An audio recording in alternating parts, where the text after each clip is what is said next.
Hello students, welcome once again to the unique classes. And हम start कर रहे हैं अब 11th फिजिक्स का chapter number second, unit and dimension का सेकंड सेशन। फर्स्ट सेशन में हमने डिस्कस किया था कुछ जनरल इंट्रोडक्शन और physical quantities, units and measurement, जिसमें फंडामेंटल क्वांटिटीज़ भी अपने डिस्कस की थी, फंडामेंटल यूनिट डिस्कस करी थी। ओके, सो अब उसमें आगे बढ़ते हैं, हम कारवां को आगे लेकर चलते हैं और वो रिकैप हो गया कहानी अब तक और अब आगे।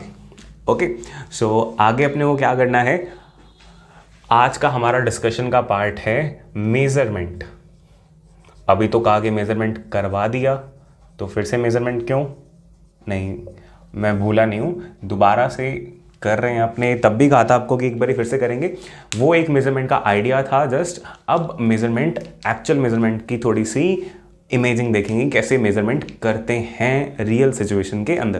क्लियर? और अगर सीबीएसई की गाइडलाइन के अकॉर्डिंग देखें, जो इश्यूड सिलेबस है, तो उसके अंदर से ये नियरली 6th टॉपिक निकल के आता है कि आपको सीबीएसई कहती है कि आपको सिखाया जाए measurement of length, measurement of mass and measurement of time. Okay, MLT। Okay, तो मेजरमेंट क्या होता है वो हमें क्लियर है। मेजरमेंट के अंदर ज़्यादा बेसिक डिस्कशन अगर आपको देखनी है तो आप फर्स्ट वीडियो देख सकते हैं। देख करके आए हैं तो आगे चलते हैं। मेजरमेंट के अंदर हमें 1 बाय 1 तीनों चीज़ें डिस्कस करनी है। तो फर्स्टली हम डिस्कस करते हैं measurement of length. Clear? Measurement of length की बात करते हैं, किसी भी लेंथ को कैसे मेज़र किया जाए, छोटी से छोटी लेंथ से लेकर के बड़ी से बड़ी लेंथ को मेज़र करने के हमारे पास क्या क्या मेथड्स हैं, क्या क्या तरीके हैं। क्लियर? तो मेज़र करने के अंदर जो मेथड आएंगे उसके अंदर भी 2 तरह के मेथड्स आएंगे। एक होगा, लेंथ को मेज़र करने के भी 2 मेथड्स होंगे। एक मेथड होगा डायरेक्ट और दूसरा होगा इनडायरेक्ट। ठीक है, एक डायरेक्ट और दूसरा क्या होगा, इनडायरेक्ट। नाइस। डायरेक्ट मतलब डायरेक्ट और इनडायरेक्ट मतलब इनडायरेक्ट। मतलब क्या बात बनी है, डायरेक्ट मतलब सीधे सीधे तरीके से किसी इंस्ट्रूमेंट लाइक, चलो बात कर ही लेते हैं, पहले डायरेक्ट की बात कर लेते हैं क्योंकि अपने आप में इनका मीनिंग है। डायरेक्ट के अंदर कि भी ऐसे तो हम ही समझा लें, डायरेक्ट का मतलब डायरेक्ट और इनडायरेक्ट का इनडायरेक्ट, फिर यहाँ क्या लेने आए हैं। तो डायरेक्ट का मतलब आपको किसी इंस्ट्रूमेंट से डायरेक्टली मेज़र कर लेना है। लाइक हमारे पास 3 इंस्ट्रूमेंट्स लिस्टेड हैं, जैसे कि एक हमारा मीटर स्केल जो हमारे पास होता है ना, मीटर स्केल कह दो, या बच्चों के पास जो बैग में ज्योमेट्री बॉक्स के अंदर आता है जिसको अपने कहते हैं रूलर, है ना। कंस्ट्रक्शन में जिसका आप जिक्र करते हो कि draw a line of 5.6 centimetre using ruler, तो वो वाले रूलर से आप किसी भी लेंथ को मेज़र कर सकते हो, है ना। या मीटर स्केल या इंची टेप, जो भी मेजरिंग डिवाइसेस हैं वो सारे के सारे इसके अंदर आ जाएंगे। क्लियर? और दूसरा जो हमारे पास एक इंस्ट्रूमेंट है जो 11th क्लास के अंदर हमने देखना है, दैट इज वर्नियर कैलिपर्स। जितना शानदार इसका नाम है उतना ही शानदार इसका काम है, इसकी स्ट्रक्चर है और बड़ा अच्छा इंस्ट्रूमेंट है, गैजेट कहो या बेटर वर्ड इज इंस्ट्रूमेंट, कि आपके 11th क्लास के सिलेबस में है ये तो आप बचपन से यूज़ करते आ रहे हो। ये 11th क्लास की सिलेबस के अंदर है, आपके प्रैक्टिकल भी करवाया जाएगा स्कूल के अंदर, जिससे आप क्या कर सकते हो, लाइक कोई अगर आप ग्लास टम्बलर है या सिलेंड्रिकल वेसल आपने देखा है, उस पर बेसिकली इसके एक्सपेरिमेंट करवाए जाते हैं, जिससे आप उसका इनर डायमीटर निकाल सकते हो, इसकी हेल्प से आउटर डायमीटर निकाल सकते हो। इनर और आउटर अलग अलग होगा क्योंकि थिकनेस है बीच में, और इसकी वजह से फिर थिकनेस भी निकाल सकते हो, ठीक है, और उसकी डेप्थ भी निकाल सकते हो। क्लियर? तो अभी फिलहाल इस चैप्टर के अंदर वो सारी बातें एक्सपेरिमेंट के लिए छोड़ रखी हैं सीबीएसई ने, तो यहाँ पे सिर्फ इसका जिक्र है कि डायरेक्ट मेथड में आप बच्चों को इतना बता दें कि किन किन इंस्ट्रूमेंट से अपन डायरेक्टली मेज़र कर सकते हैं। तो एक मीटर स्केल जिससे हम पहले से वाकिफ़ हैं, दूसरा है वर्नियर कैलिपर्स। ठीक है, जानते हैं पहले से, इसको आज हमने सुन लिया, आगे जान लेंगे। Next is screw gauge. अब ये क्या है, ये भी एक और इंस्ट्रूमेंट है उसी सीरीज़ के अंदर। ये दोनों ही 11th सीबीएसई के अंदर आपको, 11th सीबीएसई 11th क्लास के अंदर आपको जानने को मिलते हैं, देखने को मिलते हैं। हाँ, अगर आपने पहले देख रखे हैं कहीं तो गुड, और ऑफिशियली 11th के अंदर आपके सामने ये शोकेस होंगे। अगेन इसका भी डिटेल एक्सपेरिमेंट, उसके ऑब्जर्वेशंस, सब कुछ है आपके पास 11th क्लास के ही एक्सपेरिमेंट के अंदर, प्रैक्टिकल्स के अंदर। और यहाँ पे भी सीबीएसई यही चाहता है कि बच्चों को बस बता दें कि ये 3 गैजेट्स हैं जिसकी हेल्प से हम मेजरमेंट कर सकते हैं डायरेक्टली। क्लियर? तो आप ये समझो कि जिस तरह से इससे मेज़र करते हैं ना, लाइक उसी तरह से मेज़र करते हैं इन दोनों से। ठीक है? बाकी इसके अंदर कुछ अलग तरीका होता है, कुछ 2 तरह के स्केल होते हैं, वर्नियर स्केल, मेन स्केल, और फिर लीस्ट काउंट वगैरह निकालते हो। एक सिस्टमेटिक तरीका है जिससे आप इसका रीडिंग वगैरह लेते हो, बट यहाँ पे भी अपने को डिस्कस नहीं करना, तो बाउंड करके चलते हैं अपने आप को। ये डायरेक्ट मेथड के अंदर हमें इतना ही डिस्कस करना है। अब आगे चलते हैं, इसको हटा देते हैं। ठीक है, तो हम मेजरमेंट कैसे करते हैं उसकी बात कर रहे थे। उसी सीरीज में आगे बढ़ते हुए नेक्स्ट हम देखते हैं इनडायरेक्ट मेथड्स। इनडायरेक्ट मेथड्स, अब इनडायरेक्ट मेथड्स कौन कौन से होंगे? ठीक है, इनडायरेक्ट मेथड्स कौन से होंगे, ऐसा करते हैं, थोड़ा स्पेस बना लेते हैं ताकि अच्छे से मैं डायग्राम वगैरह बना करके तुम्हें बता पाऊँ। लो जी, पूरा स्पेस हमने खाली कर लिया और सारा का सारा space devoted to indirect methods. चलो जी, अब काम स्टार्ट करते हैं। इनडायरेक्ट का मतलब आप डायरेक्टली लेंथ ना निकाल करके किसी और तरीके से, किसी मैथमेटिकल अप्रोच से, किसी भी अप्रोच से आप उसकी लेंथ निकाल लो, बट लेंथ निकालने के लिए उस लेंथ को मेजर नहीं करना। ठीक है, ये होता है डिफरेंस डायरेक्ट और इनडायरेक्ट में। डायरेक्ट मतलब इस मार्कर की लेंथ निकालनी है तो अब इसकी लेंथ को मेजर करो, और दूसरा तरीका कि इसकी लेंथ को मेजर किए बिना इसकी लेंथ कैलकुलेट करो। क्लियर? अब ये कैसे कर सकते हैं, तो अपने स्टार्ट करते हैं। इनडायरेक्ट के अंदर बहुत सारे हमारे पास आने वाले हैं मेथड्स। पहला मेथड हम स्टार्ट करते हैं जो कि हमने रिसेंटली ही पढ़ा है, ट्रिग्नोमेट्री की हेल्प से। तो जिसने ट्रिग्नोमेट्री पढ़ी है, और जिसने पढ़ी है, क्या मतलब सबने पढ़ी है ना। 11th तक तो ऑप्शन, 11th में आके ऑप्शन आया, 10th में तो ऑप्शन नहीं है। ओके, तो ट्रिग्नोमेट्री का बेसिक तो अपने पढ़ा भी है, ऑप्शन है आ भी गया आजकल तो भी। ठीक है, तो ट्रिग्नोमेट्री के अंदर हमने देखा है कि एक राइट एंगल ट्राइंगल के अंदर हम क्या कर सकते हैं, कुछ एक हमारे पास ट्रिग्नोमेट्रिक फंक्शंस हैं जिससे हम रिलेट करते हैं उस ट्राइंगल की किन्हीं भी 2 साइड्स को, है ना। तो स्टार्ट करते हैं, ट्रिग्नोमेट्री से कैसे हम लेंथ मेजर कर सकते हैं। बिल्कुल सिंपल है कि सपोज ये सड़क, इस पे कोई एक बिल्डिंग खड़ी है बड़ी सारी। ठीक है, कोई एक बिल्डिंग खड़ी है बड़ी सारी, और इस बिल्डिंग की आपको हाइट निकालनी है। अब एक काफ़ी बड़ी बिल्डिंग है बट आप इसकी हाइट नहीं निकाल सकते, निकाल तो सकते हैं, निकालेंगे, ये हमारा टारगेट है। कुछ हम ऐसा कुछ नहीं है जो नहीं कर सकते, किसी स्केल से नहीं मेज़र कर सकते। ठीक है, कोई स्केल इतना लंबा नहीं है हमारे पास कि हम उससे मेज़र करें। तो अब इसको इनडायरेक्ट मेथड से निकाल कर देखते हैं कैसे निकालेंगे। फॉर एन एग्जाम्पल, चिंटू जो है हमारा, उसको कहा गया, उसके टीचर ने कहा उसको कि भाई इस बिल्डिंग की लेंथ निकाल दो। कैसे निकालेगा? क्या वो स्केल से मेज़र करेगा? नहीं। कैसे मेज़र करेगा? देखो, वो किसी एक पॉइंट पे खड़ा हो जाएगा। सपोज इस पॉइंट पे वो खड़ा हो गया। ठीक है, खड़ा तो हो सकता है, तो हेयर इज चिंटू, ये इस पॉइंट पे आकर के खड़ा हो गया। इस पॉइंट को हम कह देते हैं लाइक ओ, और ये जो इस बिल्डिंग का फुट है, सपोज इसको मैंने कह दिया x, और इसका जो ये टिप है इसको मैंने कह दिया y। अब इसको करना क्या है, यहाँ से वहाँ तक देखना है, यहाँ से वहाँ तक देखना है।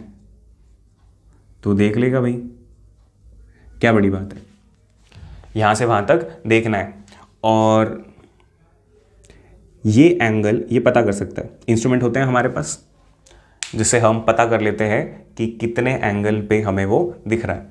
लाइक सिंपल सा आप भी बना सकते हो, एक आप प्रोटेक्टर ले लो, प्रोटेक्टर के साथ में, प्रोटेक्टर आपको पता है जहाँ पे एंगल लिखे होते हैं ना 0, 90, 180, इधर से भी 0, 90, 180। तो मान लो हम यहाँ से मेज़र कर रहे हैं, और एक आप इस तरह का, जैसे ये मार्कर की ट्यूब है ना, ऐसी होलो ट्यूब कोई भी यहाँ पे लगा लो जो कि मूव हो सके, तो आपको यहाँ से देखना है। ठीक है, यहाँ से देखना है, और जैसे मान लो ये यहाँ पे रखा होगा, यहाँ पे आपकी आई होनी चाहिए एज पर सिचुएशन। ये तो दिख रहा है आपको कि इसकी टांगे हैं यहाँ पे, क्लियर, क्योंकि इसकी हाइट बहुत छोटी होगी एज कम्पेयर टू बिल्डिंग। तो इसके अंदर से देखेगा और ये भी ओपन होगा, तो कितना ऊपर करना पड़ेगा इसको। क्लियर, समझ गए। तो इस तरह का इंस्ट्रूमेंट हमारे पास होता है, उसके बारे में ज़्यादा हमें टेंशन लेने की ज़रूरत नहीं है। हमें ये पता लग जाएगा कि कितने एंगल पे हमें देखना पड़ रहा है उस बिल्डिंग की टिप पे नज़र रखने के लिए। क्लियर, तो हमने क्या किया, लो एंगल पता कर लिया, और इस बिल्डिंग से ये चिंटू कितना दूर है ये भी पता किया जा सकता है। मान लेते हैं कि इसकी डिस्टेंस है x, छोटा x, ठीक है, छोटा x डिस्टेंस पे खड़ा है ये। अब ये डिस्टेंस कैसे मेजर कर सकते हैं, ये आपके पास बहुत सारे तरीके हैं, और आपने देखा भी होगा घर के आसपास कई बार कंस्ट्रक्शन वर्क चलता रहता है, और बहुत सारा ये म्यूनसिपल वर्क भी चलता रहता है, जिसके अंदर आपको कई सारे इंजीनियर्स वो रिफ्लेक्टर वाली जैकेट पहनते हुए दिखते हैं। एक सिंपल सा गैजेट भी शायद आपने उनके हाथ में देखा हो, इस तरह कुछ होता है, बच्चों के खिलौने जैसा सा, टायर जैसा सा कुछ है ना, जिसको वो लेकर कैसे घूमते हैं, जिससे उनको पता चल जाता है कि जहाँ से उन्होंने टायर को चलाना स्टार्ट किया और जहाँ तक आए हैं उसके बीच में कितना डिस्टेंस है ना। तो किसी भी तरीके से, अगेन उसकी टेंशन नहीं लेनी, हमने किसी भी तरीके से ये x पता कर लिया, ये थीटा पता कर लिया। अब पता क्या करना था, पता करनी थी इसकी हाइट। पता क्या करनी थी, इस बिल्डिंग की हाइट। क्या अब हाइट पता चल सकती है? The answer is yes. कैसे? अब बिल्डिंग क्योंकि सीधी है, आपकी बिल्डिंग अगर टेढ़ी नहीं है, सीधी है नियरली, तो अपने मान सकते हैं कि ये एंगल बनेगा 90 डिग्री। अगर एंगल 90 डिग्री बनेगा तो ये बन गया एक राइट एंगल्ड ट्रायंगल, जिसके अंदर आपको ये एंगल है, इट मीन्स ये बेस है, ये परपेंडिकुलर है और ये हाइपोटेन्यूस है। तो आपको बेस पता है, परपेंडिकुलर पता करना है, तो बेस परपेंडिकुलर इनको रिलेट करने वाला कौन होता है? tan ऑफ थीटा। Yes you are right, tan of थीटा होता है। तो tan of theta is P/B, है ना, बिल्कुल बेसिक चीज। Perpendicular upon base. परपेंडिकुलर क्या है हमारा? हाइट, और बेस क्या है हमारा? x। तो h कैसे आ जाएगा? x को जब मैं इधर लेकर के जाऊंगा, this will become x tan of theta. Very simple, x हमें पता है, थीटा हमें पता है, tan थीटा हम कैलकुलेट कर लेंगे। तो this is non quantity, yes, this is again non quantity, yes, non, एक और नॉन क्वांटिटी। तो अब h क्या रहा? जो था अननोन अब बन गया non. But look here, h को निकालने के लिए h नहीं निकाला, मेजर किसे करा? मेजर x और थीटा को किया, h को कैलकुलेट किया। तो डायरेक्ट मेथड में आप उसको मेजर करते हो, इनडायरेक्ट मेथड में आप मेजर कुछ और करते हो पर कैलकुलेट उसे ही करते हो। क्लियर? तो अब इसके अंदर भी एक और इसका सब पार्ट आ सकता है। कैसे? Let me clear. I think यहाँ तक आपको सिचुएशन क्लियर है कि आप कैसे किसी बिल्डिंग की हाइट निकाल सकते हो। ओके, अब ये देखो कि आपको इस बिल्डिंग की हाइट निकालने के लिए x चाहिए। x का बड़ा क्रूशियल रोल है यहाँ पे, क्योंकि अगर x आपका अननोन हो गया, x अगर आपका अननोन हो गया तो आपका ये जो तरीका है, जो आपकी ये सोच थी कि मैं निकाल लूँगा इसकी हाइट, वो सोच रखी की रखी रह जाएगी, आप उसमें से कुछ नहीं कर पाओगे। पर अब चिंटू कहते हैं कि सर दिक्कत क्या है, x तो हर बार निकाल ही लूँगा, है ना। अभी आपने तो कहा था बहुत सारे गैजेट्स वगैरह हैं, हम निकाल लेंगे डिस्टेंस ये वाला। पर हम ये तब निकाल सकते हैं जब ये बिल्डिंग एक्सेसिबल हो। बिल्डिंग है, कोई भी चीज़ है, कोई भी चीज़ है, अगर ये एक्सेसिबल है जहाँ पे हम पहुँच सकते हैं, ये बीच में रास्ता हो, है ना। अगर ऐसा कुछ है ही नहीं, ऐसा कुछ है ही नहीं, मान लो कि एक लाइट हाउस बना रखा है बीच में, है ना, और उस लाइट हाउस को हम दूर से देख रहे हैं, ठीक है, बीच में पानी है, दूर से हम देख रहे हैं। अब उसके बीच का डिस्टेंस निकालना तो थोड़ा मुश्किल हो गया ना। तो इसी के अंदर थोड़ा सा मॉडिफिकेशन करते हैं। सो कुछ ऐसा सा अरेंजमेंट देख लेते हैं। ड्राइंग पे ना जाना, आप एक्सप्लेनेशन पे जाना, अंडरस्टैंडिंग पे जाना कि हमने एक लाइट हाउस एज्यूम कर लिया और एक ये पीस ऑफ लैंड है जहाँ पे हम घूम सकते हैं। ये हमारे पास काफ़ी बड़ा है, कैसा भी एज्यूम कर सकते हो, बस आपको मेन चीज़ ये एज्यूम करनी है कि लाइट हाउस तक आप जाने वाले नहीं जा सकते। बीच में कुछ एक लिंकेज हो सकता है, लाइक बीच में पानी हो। क्लियर? तो अब आपको अगर इसकी हाइट निकालनी हो तो फिर कैसे निकालोगे? तो कैसे निकाल सकते हो आप? तो भी हम निकाल सकते हैं, बड़ा ही सिंपल सा कॉन्सेप्ट है। पहले तो आप इसको एक इस तरह से एक लाइन की फॉर्म में देखना स्टार्ट करो। अब आपको क्या करना है, यहाँ पे कोई भी 2 पॉइंट फिक्स कर लेने हैं, like this is a point A और दिस इज पॉइंट बी। ठीक है, कर लिया जी। अब करना क्या है, इस पॉइंट को मैं कुछ नेम दे देता हूँ, इसको मैं नाम दे देता हूँ ओ और इसको दे देता हूँ सी। कोई दिक्कत नहीं, कुछ भी नाम दे दो, व्हाट्स इन द नेम। अब हमें क्या करना है, एक बारी ए से इसको देखना है, एक बारी ए से इसको देखना है। अगर ए से देखेंगे और हमारे पास एंगल हुआ सपोज अल्फा, ठीक है, हम अल्फा एंगल निकाल सकते हैं। अब ये डिस्टेंस हमें नहीं पता, हम कैलकुलेट नहीं कर सकते, बट कुछ डिस्टेंस तो होगी ना, कुछ डिस्टेंस तो होगी। तो हम मान लेते हैं कि ये डिस्टेंस कितनी है, x।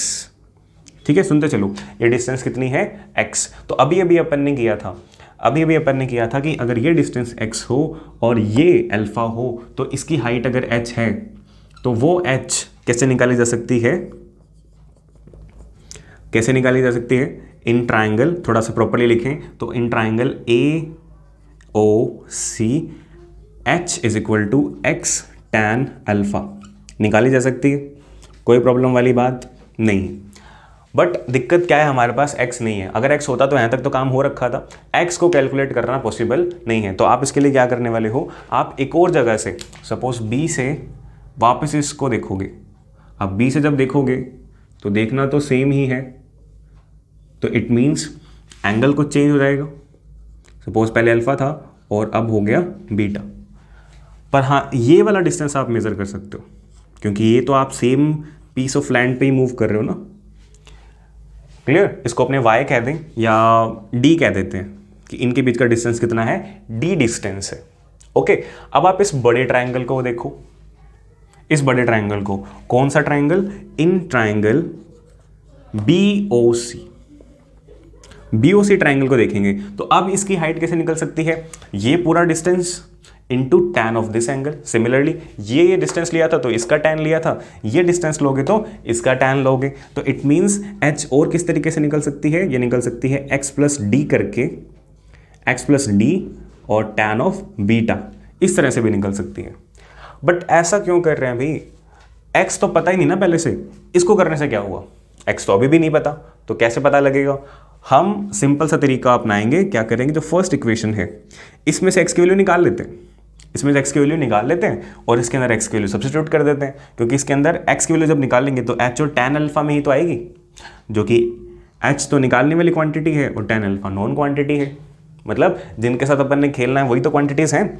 ओके, तो हम अगर इसमें से x की वैल्यू निकालें तो ये बनेगा h over tan of alpha. h over tan of alpha को अगर मैं लिख दूं h coat alpha, I think कोई प्रॉब्लम नहीं होनी चाहिए।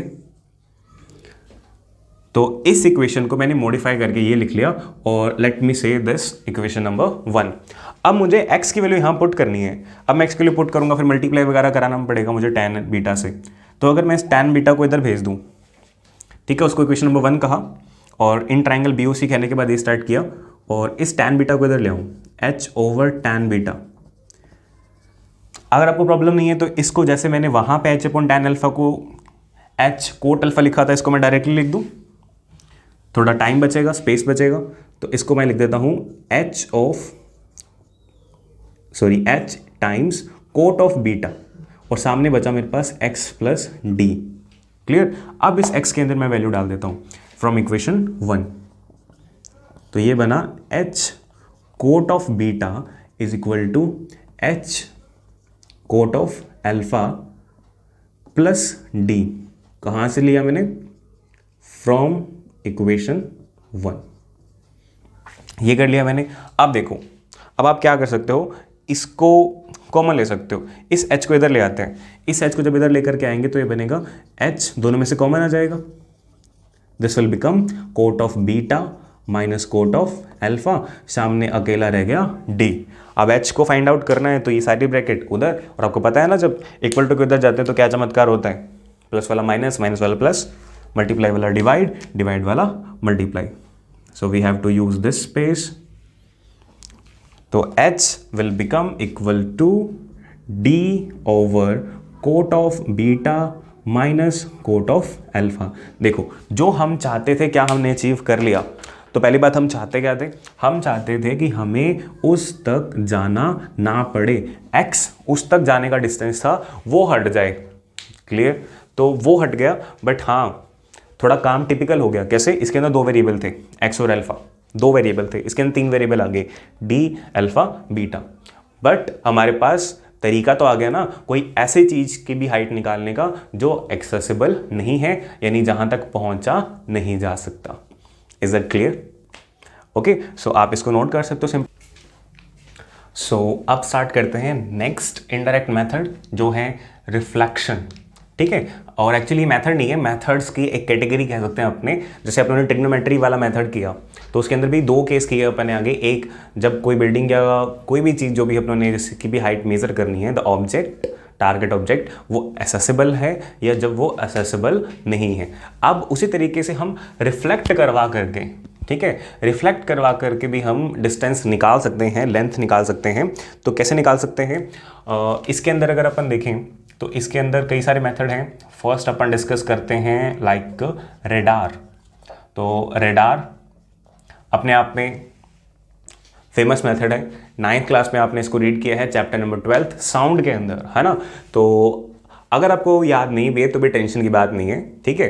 तो रेडार की जैसे ही बात करें, सबसे पहले तो उसकी फिर फुल फॉर्म इंपॉर्टेंट हो जाती है। What it stands for, it stands for radio, R एक साथ है, radio detection and ranging, radio detection and ranging, ये इसकी फुल फॉर्म है, ठीक है। अब रेडार काम कैसे करता है, जो भी रेडार का सेटअप है, मैं आपको एक स्कीमेटिक डायग्राम बना करके दिखा देता हूँ कि जो रेडार है उसके अंदर 2 चीज़ें लगी होंगी, एक ट्रांसमीटर और एक रिसीवर। और जिस भी ऑब्जेक्ट को आपको टारगेट करना है वहाँ तक आप वहाँ से रेडियो वेव्स भेजोगे, ठीक है। वो टकराएंगी, टकरा के वापस आएंगी और वापस उसको रिसीव करने का काम किसका है, रिसीवर का। क्लियर। और आपको इन रेडियो वेव्स की वेलोसिटी पता होती है, ठीक है, कि इनकी वेलोसिटी क्या है। वेलोसिटी कह दो, स्पीड कह दो, आपको इनकी स्पीड पता होती है। फॉर एन एग्जांपल हम मान लेते हैं कि इनकी स्पीड कितनी है, v है। और आप क्या कर सकते हो, जिस मोमेंट पे आपने इसको भेजा, आप उस टाइम स्टॉप वॉच स्टार्ट कर सकते हो अपनी, और जितना टाइम ये जाएगा फिर टकरा के वापस आएगा, जैसे ही रिसीव हो गया वैसे आप अपनी स्टॉप वॉच को बंद कर सकते हो। मान लो कि बीच में 2 सेकंड लगे, 1 सेकंड लगा, जितना भी टाइम लगा, हम तो यहाँ पे कॉन्सेप्ट बिल्ड कर रहे हैं तो हम यहाँ पे जनरल टाइम क्या ले लेंगे, छोटा टी ले लिया अपन ने, ठीक है। तो स्पीड अगर इसकी v है, टाइम इसका क्या हो गया, अगर स्मॉल t हो गया, तो क्या आपको डिस्टेंस निकालना आता है, बिल्कुल आता है। Distance is equal to speed multiplied by time. तो हमें पता लग जाएगा कि इसके बीच का जो डिस्टेंस है, अगर हम इसके बीच के डिस्टेंस को d कह रहे हैं तो we know distance is equal to speed multiplied by time. ऐसा होता है, बिल्कुल होता है। तो d must be equal to speed यानी कि v, टाइम यानी कि t। But wait a second, अभी आप ध्यान से देखोगे तो जो टाइम हमने लिया है उस टाइम में ये जाती भी है और आती भी है, यानी कि ये d को कितनी बारी कवर कर रही है, 2 बारी कवर कर रही है। तो एक्चुअली में डिस्टेंस यहाँ पे इसने कितना कवर किया है, d नहीं कवर किया, इसने 2d डिस्टेंस कवर किया है। क्लियर, 2d डिस्टेंस कवर किया है और डिस्प्लेसमेंट इसने 0 किया है। तो अगर आपको डिस्टेंस निकालना है तो आपको इसको 2 को इधर शिफ्ट करना पड़ेगा, तो d will become equal to v times t divided by 2। तो आ गया हमारे पास सिंपल सा कॉन्सेप्ट। यही कॉन्सेप्ट हमने 9th में पढ़ा था, यही कॉन्सेप्ट हम 11th में देख रहे हैं। तो v multiply t by 2। 1 mark का क्वेश्चन शायद आ सके इस पर, या तो थ्योरी पे या फिर एक न्यूमेरिकल बन करके। क्लियर। अब इसी तरह की सिमिलर फैशन पे बेस्ड हमारे पास कुछ और टेक्निक है जिसको अपन कहते हैं सोनार या फिर लेजर, ठीक है। इसको मैं एक बार रिमूव करता हूं यहां से। अब सेकंड मेथड देखते हैं। ये क्यों नहीं रिमूव किया, क्योंकि उसके अंदर भी सेम प्रोसेस ही है। अगर अपने सोनार की बात करें, सोनार भी आपने सुना हुआ है, इसमें एसओ भी एक साथ होता है, साउंड नेविगेशन एंड रेंजिंग, ये आपने पढ़ा है। कहाँ पे मेनली यूज लेते हैं अपने इसको, जो सबमर्ज रोक हैं, पानी के अंदर जो रोक्स हैं या फिर सबमरीन्स हैं, वो कहाँ हैं, रास्ते में हमारे हैं या नहीं है, उनको पता करने के लिए अपने इसका यूज़ में लेते हैं, है ना। तो इसका भी सेम वही मेथड कि आपके पास एक ट्रांसमीटर होगा, आपके पास एक रिसीवर होगा, आपने उसमें से अल्ट्रासोनिक वेव्स, साउंड वेव्स भेजी 20,000 से ज़्यादा वाली, और वो टारगेट सबमरीन पे या टारगेट रोक पे टकराई, वापस आई, आपको उसकी स्पीड पता होगी, आप टाइम कैलकुलेट कर लोगे स्टॉप वॉच से, तो आपको खुद के बीच में, मतलब अगर आप किसी शिप पे हो तो उस शिप और सामने वाली सबमरीन, ठीक है, एक बार फिक्स कर लेते हैं कि इनके बीच में डिस्टेंस निकाल रहे थे, तो खुद की शिप और सामने वाली सबमरीन के बीच का डिस्टेंस निकल जाएगा। कैसे निकल जाएगा? v into T by two. v speed, t time gap between transmission of the signal and reception of the signal, 2 तो काउंटिंग है ना। अब इसके बाद में थर्ड पे आते हैं। इसके अंदर हम 3 मेथड पढ़ते हैं, जिसमें 2 तो हमने कर लिए। तीसरा अगर अपन देखें तो वो है लेज़र। ठीक है, आप सभी ने लेज़र लाइट के साथ खेला होगा कुछ ना कुछ, किसी ना किसी तरीके से, है ना। किसी को तंग किया होगा या कुछ पिक्चर वगैरह बनाई होगी, किसी पर टारगेट किया होगा। बड़ी अच्छी लगती है हमें लेज़र लाइट। तो लेज़र की फुल फॉर्म भी आनी चाहिए आपको। लेज़र की फुल फॉर्म क्या होती है? इसकी फुल फॉर्म मैं लिख देता हूँ, light amplification, light amplification by stimulated emission of radiation। इसकी थोड़ी अच्छी खासी लेंथ की फुल फॉर्म है और इस फुल फॉर्म के अंदर इसका नाम है LASER, लेज़र।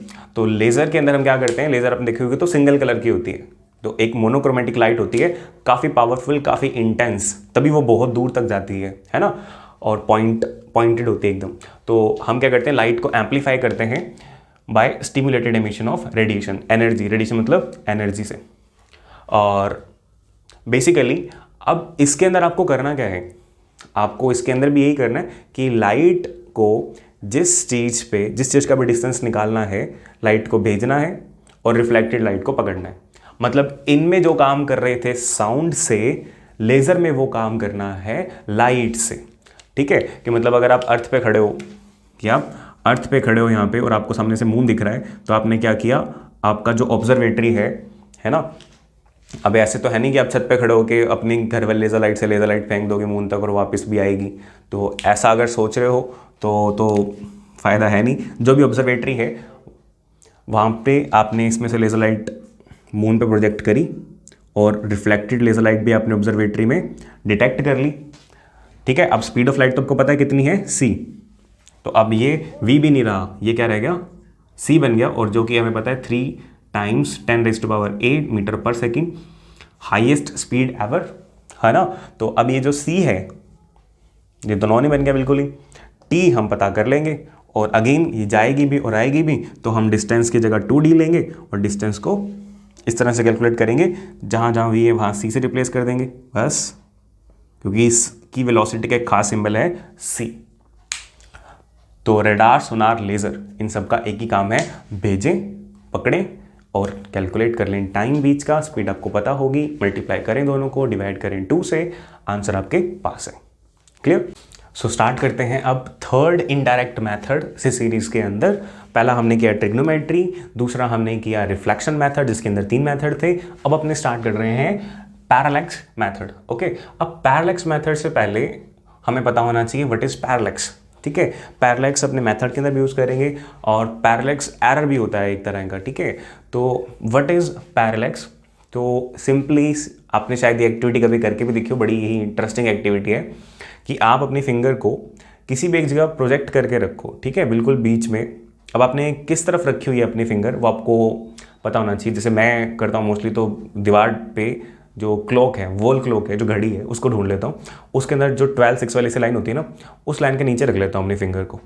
ठीक है, अब मुझे, और एक आंख बंद करके, ठीक है, एक आंख बंद करके मैंने उसके नीचे रख ली, और जैसे ही अब मैं इस आंख को बंद करके इसको खोल के देखूंगा, तो अब वो जो फिंगर है वो उस लाइन से बहुत दूर हो चुकी है। ठीक है, अब वो मुझे इस तरफ शिफ्ट हुई दिख रही है इस आई से। और अगर अब मैं क्या करता हूँ, अगर इस आई से, अब मैंने फिक्स करके रखी है 12 और 6 के नीचे, और इस आई से देखता हूँ, तो अब वो मुझे इधर शिफ्ट हुई दिख रही है। क्लियर? तो ये क्या आप पागलपन से कर रहे हैं अपने, ये एक एक्टिविटी है पैरालैक्स से रिलेटेड ही। और ये जो हमने देखा शिफ्ट होता हुआ देखा हमने अपनी फिंगर को, एक आई से कभी वो 6 के नीचे लग रही थी तो दूसरी आई से इधर शिफ्ट हो रही थी या फिर इधर शिफ्ट हो रही थी। तो बड़ी इंटरेस्टिंग एक्टिविटी है। ये जो शिफ्ट होने वाला प्रोसेस है इसे हम क्या कहते हैं, पैरालेक्स। इसे ही पैरालेक्स कहते हैं। बेसिकली आपने जिस भी पॉइंट पे फोकस किया था अपनी दो आई से, दो ही है ना अपने पास, दो आई से फोकस किया था, एक हमारी लेफ्ट आई और एक हमारी राइट आई। तो एक्चुअली में जो अपने लेफ्ट आई से देखते हैं और राइट आई से देखते हैं तो उनके बीच में कुछ डिस्टेंस है ना हमारी आईज के बीच में। पहली बात तो ये, इनके बीच में जो डिस्टेंस है उसे बोलते हैं बेसिस। ठीक है, बेसिस बोलते हैं। तो सपोज इस डिस्टेंस को मैं बी से डिनोट कर देता हूँ। क्लियर। और अब होता क्या है कि जब हम इसको, इस ऑब्जेक्ट को लेफ्ट आई से देखते हैं तो हमारी जो लाइन ऑफ साइट है वो बदल जाती है। हम इससे देख रहे थे पहले, है ना, और बाद में इससे देख रहे थे, तो लाइन ऑफ साइट हमारी बदल जाती है। इसलिए हमें ऑब्जेक्ट शिफ्ट होता हुआ दिखाई देता है, इधर ऑन द लेफ्ट और ऑन द राइट। और इन दोनों लाइन ऑफ साइट्स के बीच में कुछ एंगल बनेगा, इसको अपने बोलते हैं पैरालैक्स एंगल या फिर पैरालैक्टिक एंगल। क्लियर। तो ये कुछ एक चीज़ें हैं जो आपको पता होनी चाहिए। एक इंटरेस्टिंग एक्टिविटी, दो तीन इंटरेस्टिंग डेफिनेशन कि what is parallax, what is basis and what is parallax angle या पैरालैक्टिक एंगल। इसी के बिहाफ पे एक इंपॉर्टेंट लेंथ की थी हमने, पैरालैक्टिक सेकंड, है ना, कि पैरालैक्टिक सेकंड क्या होती है। अब इसके अंदर हम नेक्स्ट देखते हैं कि पैरालैक्स मेथड से हमें क्या करने लगे। हम कर क्या रहे थे, हम तो डिस्टेंस मेजर कर रहे थे ना। अब इसका डिस्टेंस मेजर करने से क्या लेना देना। ये तो ये हो गया कि बड़ी अच्छी सी बात है, शिफ्ट हो रही है चीज़ें इधर उधर, होनी चाहिए क्योंकि दो आंखें हैं, है ना।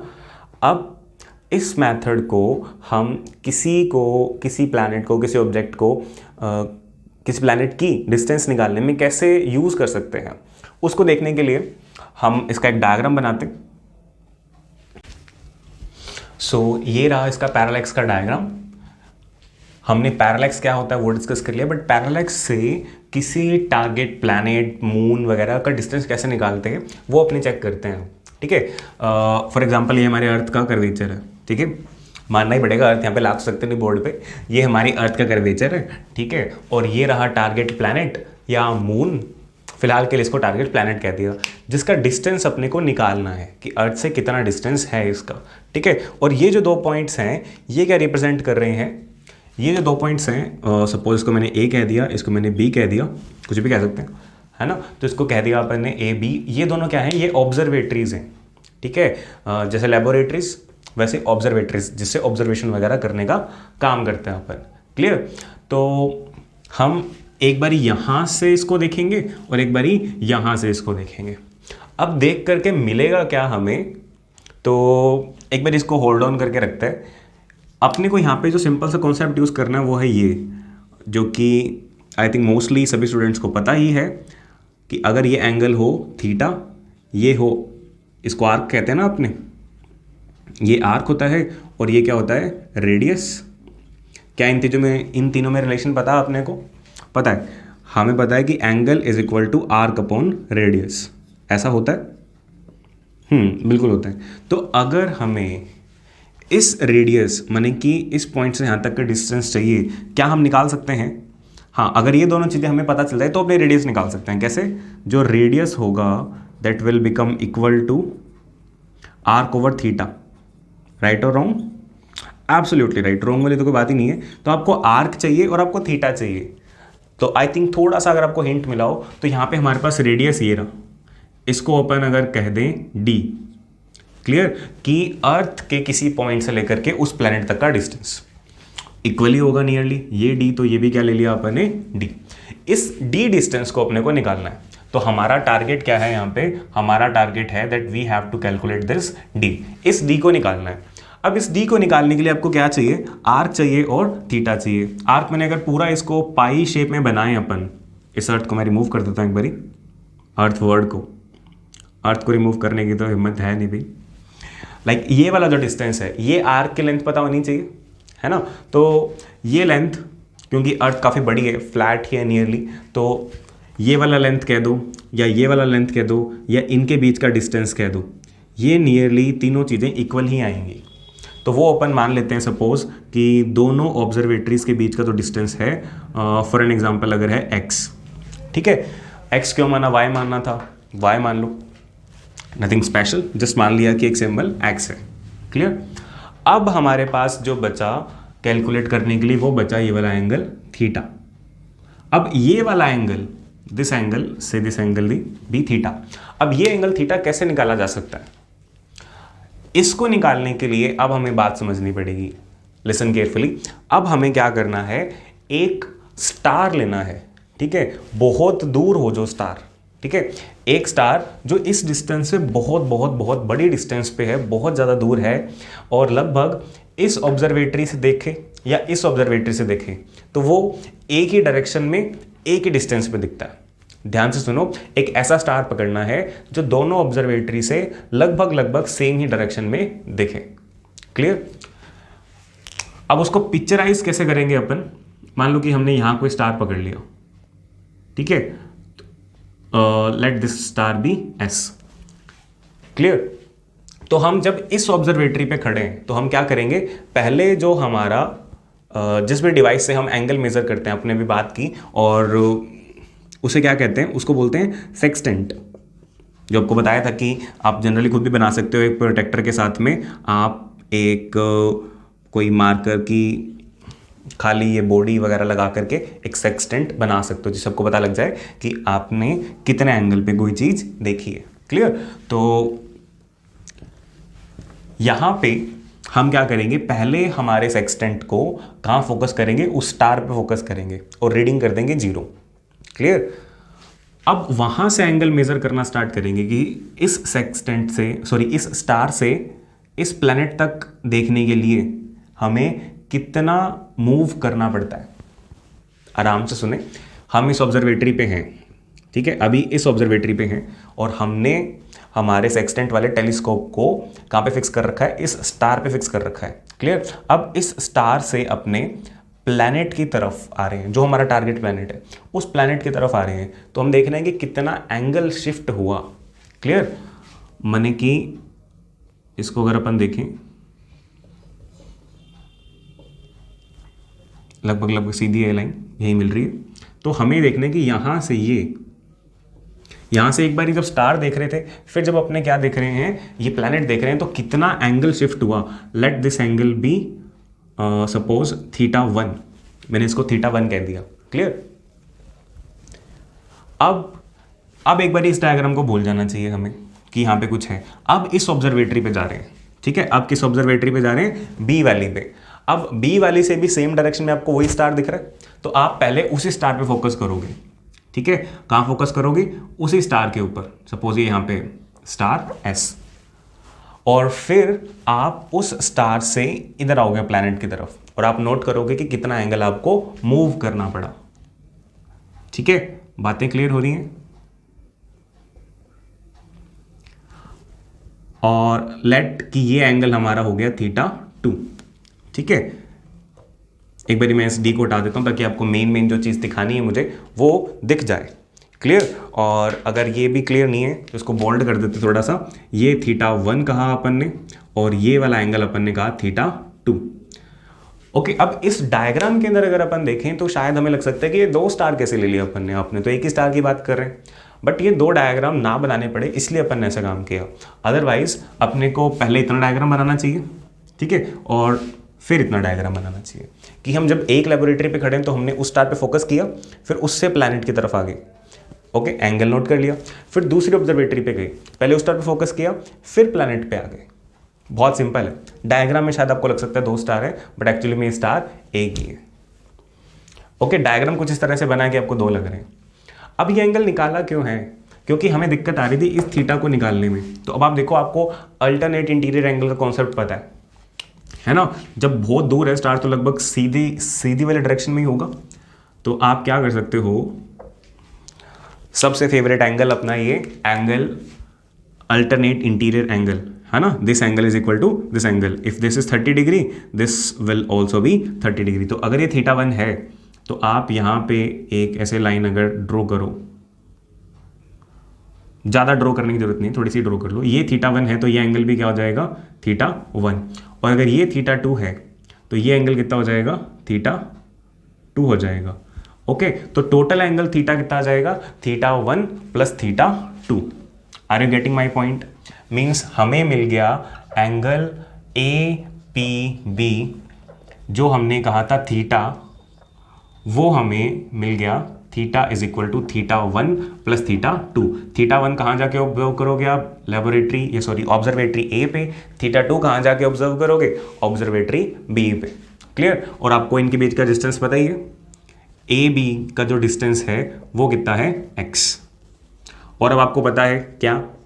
We know that, what we know that angle is equal to arc upon radius. ठीक है, तो एंगल क्या है यहाँ पे? एंगल क्या है? थीटा। आर्क क्या है? डी, सॉरी एंगल थीटा है, आर्क हमारा x है, रेडियस क्या था? d, ये वाला distance, this is the distance d। तो आपको d निकालना था, तो d क्या आ जाएगा? x over theta, as simple as that. तो ये तरीका है जिसको अपन कह रहे हैं पैरालैक्स मेथड, एक इनडायरेक्ट मेथड जिससे आप डिस्टेंस निकाल सकते हो किसी मून का और किसी भी प्लैनेट का। क्लियर? और एक और चीज़ दिमाग में आई, इसी सीरीज में एक इस तरह का क्वेश्चन आता है कि आपको अर्थ पे खड़े रह करके मून का डायमीटर निकालने के लिए कहा जाता है। ठीक है, आपको मून का डायमीटर निकालने के लिए कहा जाता है while standing on the earth. पहले डिस्कशन हमारी खत्म हो चुकी, इसी के जैसे से एक और डिस्कशन है वो अपने कर रहे हैं अब। ठीक है, दिस इज आवर अर्थ। ठीक है, मतलब अर्थ जैसा सा कुछ है ये, और दिस इज आवर मून। अब आपको इसका डायमीटर निकालने के लिए कहा है, तो आप क्या करो, इस पे 2 पॉइंट्स मार्क कर लो कि आपने मून का 2 ऑपोजिट पॉइंट्स देखने हैं, लाइक ए और बी, और सिंगल ऑब्जर्वेटरी से। तो सिंगल ऑब्जर्वेटरी से आपको पहले ये वाला पॉइंट देखना है, फिर आपने इस वाले पॉइंट पे फोकस करना है। तो आपको इस पॉइंट से इस पॉइंट तक, इस पॉइंट से इस पॉइंट तक फोकस करने में कितना एंगल मूव करना पड़ा? अगर वो एंगल हो थीटा, अगर वो एंगल हो थीटा, तो आप अब इसका डायमीटर निकाल सकते हो। कैसे? अर्थ और मून के बीच का डिस्टेंस d आपको अगर पता चल जाए, तो आपको पता है angle is equal to arc upon radius. देखो हर जगह अल्टीमेटली फॉर्मूला तो यही काम आ रहा है ना। तो आपके पास यहाँ पे, इसको मैं लिखता हूँ, आर्क की जगह मैं लिख दे रहा हूँ डायमीटर, और रेडियस की जगह मैं लिख देता हूँ d। ठीक है, तो जो डायमीटर आया मेरा, सॉरी मेरा नहीं निकाल सकते इसमें, और मेरा होगा भी नहीं डायमीटर। डायमीटर आया मून का, वो कितना आएगा? इस अर्थ को फिर हटा देते, थीटा टाइम्स डी। ठीक है, तो इस तरह से इसी फॉर्मूला को अप्लाई करके इसके एप्लीकेशन पे बेस्ड कुछ एक प्रॉब्लम्स आपको करनी आनी चाहिए, आ सकती हैं, बड़ी सिंपल है और आप इजीली कर लोगे। क्लियर? इसी सीरीज के अंदर एक और मेथड देखते हैं, लाइक कोपरनिकस मेथड है इसका नाम, और ये एक अलग नंबरिंग नहीं दी इसको, ना कुछ नाम दिया ABC 1 2 3, क्योंकि जब प्लैनेट वगैरह की बात हुई तो उसमें से ही निकल करके आ जाता है ये। अब ये यूज़ कहाँ करते हैं? लाइक आपको कह दिया किसी इन्फीरियर प्लैनेट का डिस्टेंस निकालना है अर्थ से। इन्फीरियर मतलब अर्थ से आगे वाले, सन और अर्थ के बीच वाले, और सुपीरियर मतलब अर्थ से पीछे वाले, बाद वाले। ठीक है, मान लो कि ये हमारी अर्थ है ना, बड़ी अर्थ दिख रही है, आज अपने को छोटी छोटी अर्थ बना रहे हैं अपने इसके अंदर।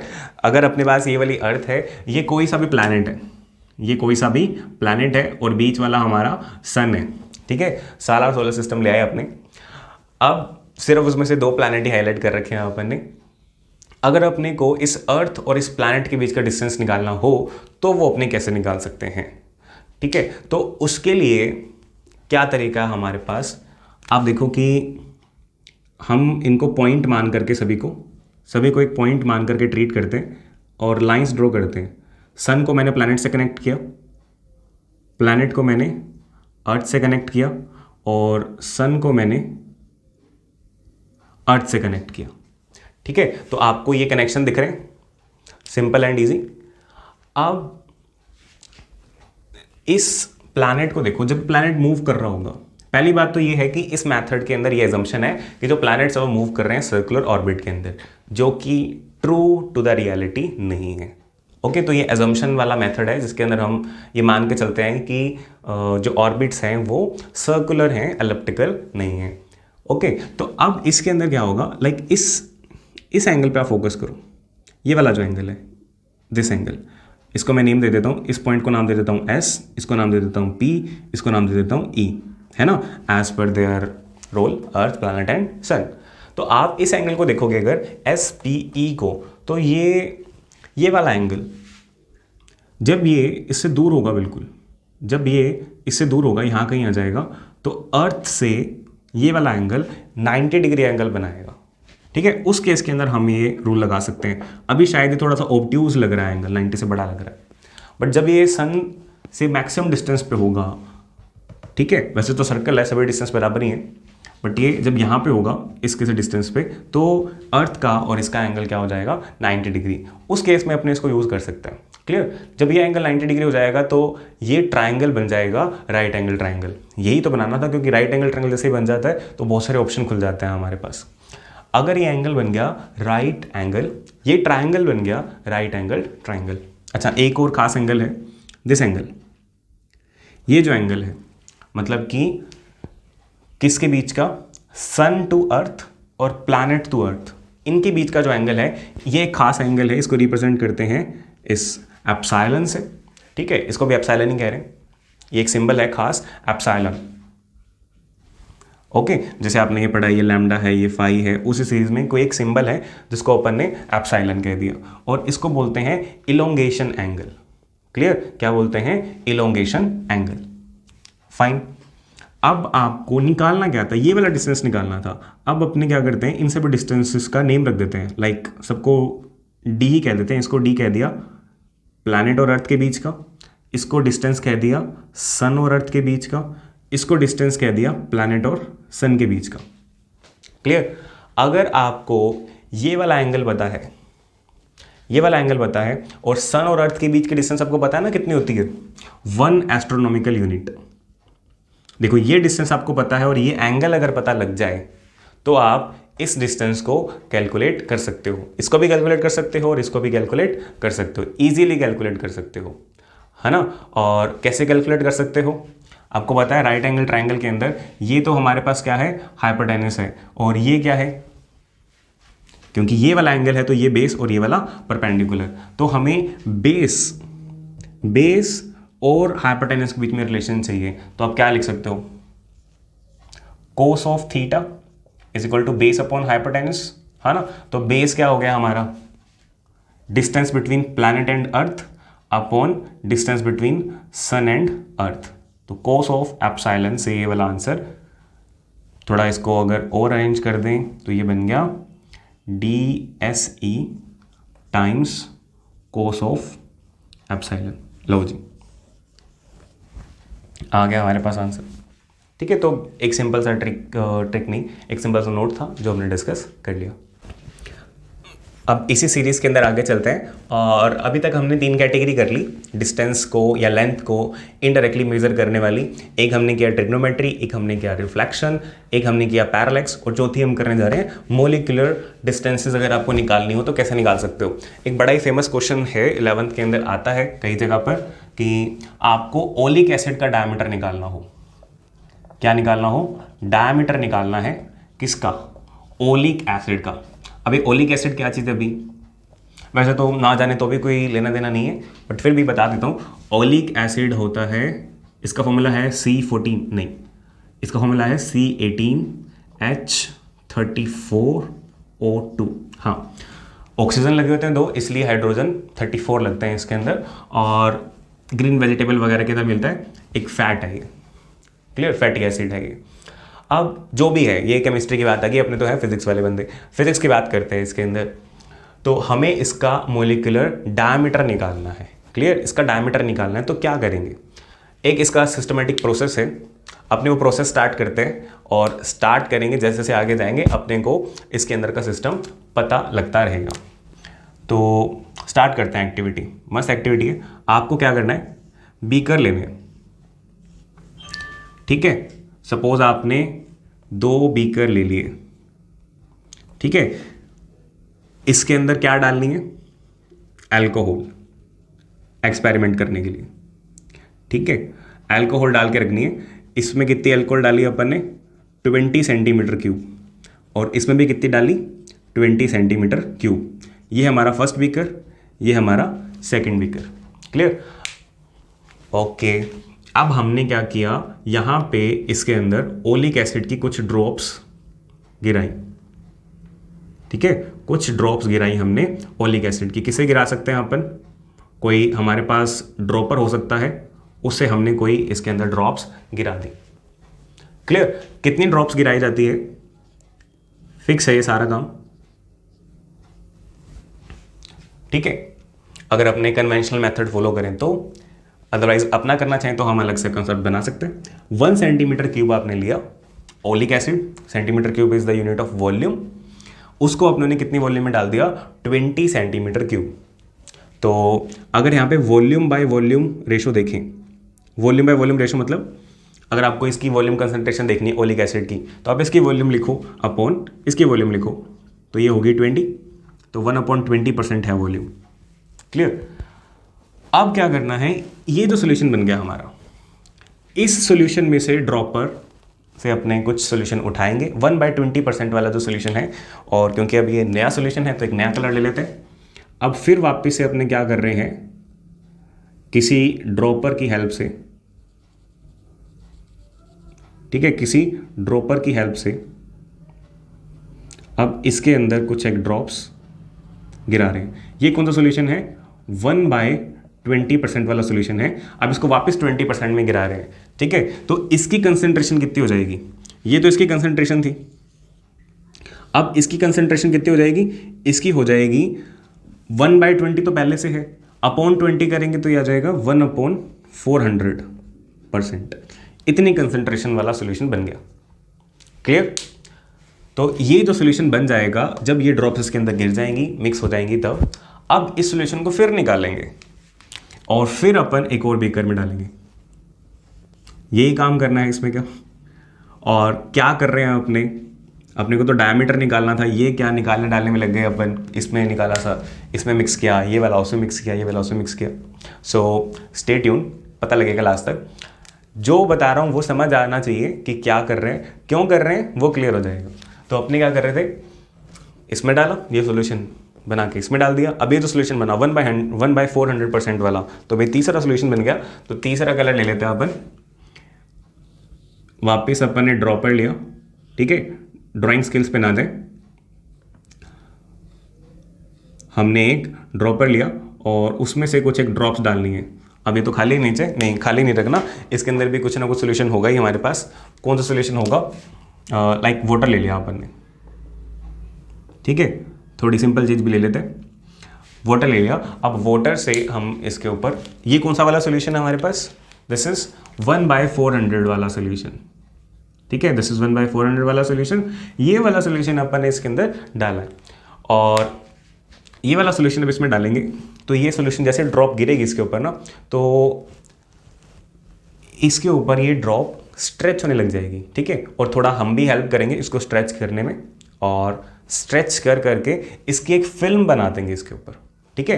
तो ये मेन और बड़ा इंपॉर्टेंट स्टेप है, टाइम टेकिंग स्टेप है इसके ऊपर। लाइक अभी तो 2D में दिख रहा है, 3D में आपको सर्कल दिखेगा ना, तो आपको एक सर्कुलर सी शीट बनानी है पूरी इस पर प्रॉपर। अब यहाँ पे एक और क्वेश्चन का आंसर भी होगा इस सिचुएशन तक पहुँचने के बाद कि भाई आपको ओलिक एसिड का डायमीटर निकालना था, तो आपने ओलिक एसिड तो लिया, आपने ये अल्कोहल क्यों लिया, ठीक है, ये अल्कोहल है ना ये इन दोनों के अंदर। अब अल्कोहल क्यों लिया, क्योंकि अल्कोहल आप जानते हो, alcohol is a volatile liquid, ये उड़ जाता है ना, इवेपोरेट हो जाता है जल्दी से। लाइक सैनिटाइजर के अंदर भी अपने ये यूज़ करते हैं, ताकि जैसे हम सैनिटाइजर रब करते हैं तो फिर वो इवेपोरेट हो जाता है। तो उसी पर्पस के लिए हमने अल्कोहल लिया था, ताकि जब हम इसके ऊपर ये फिल्म बनाएंगे तो उस फिल्म बनने के ड्यूरेशन में अल्कोहल तो इवेपोरेट हो जाएगा और फिल्म सिर्फ किसकी रह जाएगी, ओलिक एसिड की। चलो ठीक है, यहाँ तक भी समझ में आ गया, ठीक है। इतने में चिंटू का क्वेश्चन तैयार है कि सर ठीक है जो आप बता रहे हो सही बता रहे हो, पर इसका हमारे टारगेट से क्या लेन देना, हम तो डायमीटर निकालने लगे थे। तो अब चलते हैं आगे। उसको कहा कि बच्चे 1 मिनट रुक, अभी आंसर मिल रहा है तुझे। देखो आपने क्या किया, शीट बना दी, इस पे अल्कोहल उड़ चुका, यहाँ तक कहानी समझ आ गई। अब आपने ड्रॉपर से कितनी ड्रॉप्स इसमें गिराई होंगी, क्या उसका आइडिया आपको लग सकता है? लग सकता है, आप उसकी वॉल्यूम जो है कैलकुलेट कर सकते हो ड्रॉपर से इजीली, ये कितनी वॉल्यूम आपने उसमें से डिस्चार्ज करी है। तो फॉर एन एग्जांपल ये बीकर नंबर 3 हो गया हमारा।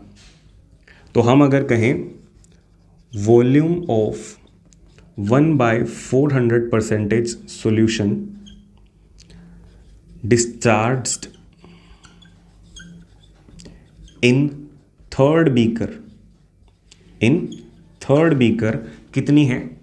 अगर ये V है, ठीक है, अगर ये वॉल्यूम V है तो अब देखो इसमें से अगर सपोज 400 सेंटीमीटर क्यूब, वैसे इतना नहीं लिया अपन ने, अगर 400 सेंटीमीटर क्यूब सॉल्यूशन डाला जाए तब जाके 1 सेंटीमीटर क्यूब ओलिक एसिड होगा। क्लियर? क्योंकि ओलिक एसिड तो 1/400% कंसेंट्रेशन में है। तो अगर सॉल्यूशन V वॉल्यूम डाला हमने, देन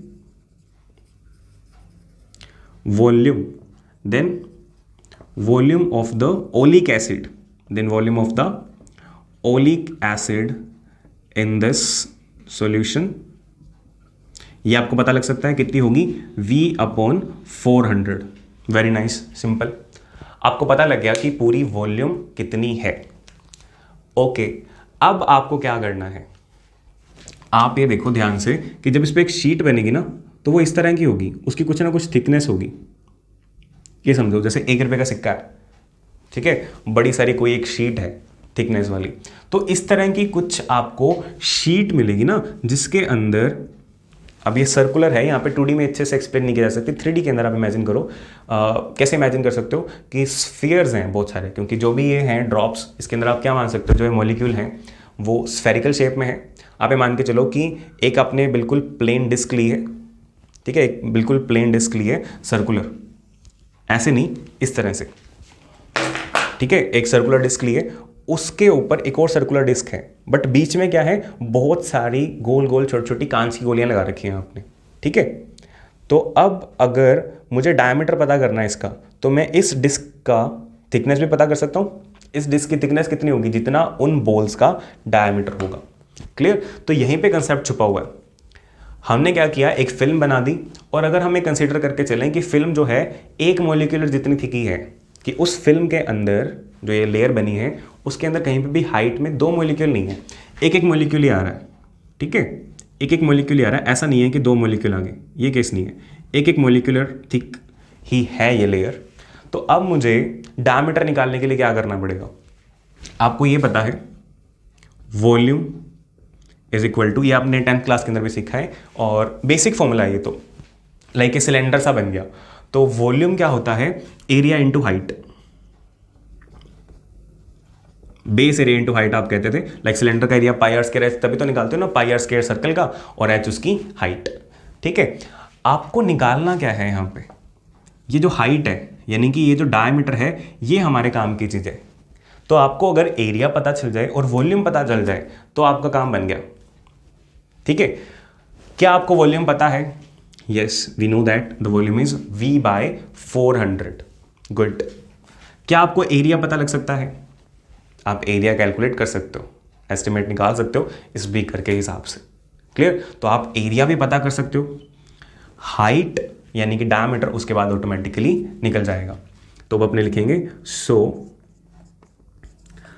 अब बीच में एक एजम्पशन है, ठीक है, कुछ एक बातें स्किप कर रहे हैं अपने, वो अपने डिस्कस कर ली, वो मैं इस तरह से लिख देता हूँ, ये लहर सी बना के। क्या बातें अपने स्किप की? अपन ने डिस्कस किया कि the layer, let us assume the layer is 1 molecular thick, इतनी ही थिक है, और and it is purely cylindrical in shape, इस तरह की है।